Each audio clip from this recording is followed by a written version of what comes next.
Hi. In these sections, we are going to see about AWS S3 with bucket versioning. So, what is bucket versioning? The bucket versioning is like if you're uploading a file in S3 bucket and you want to keep that file, if you upload the same file like multiple times and doing some changes, so that will be tracked in the S3 bucket.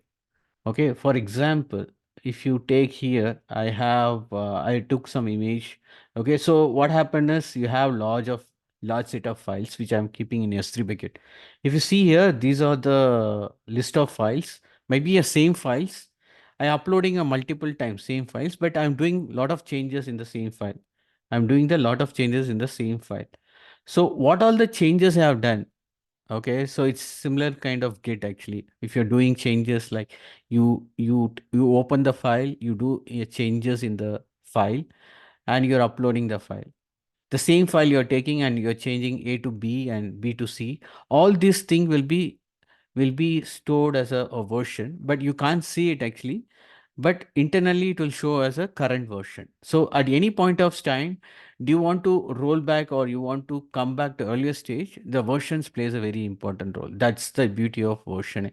So that's why we go for any kind of a DR backup or restoring of anything.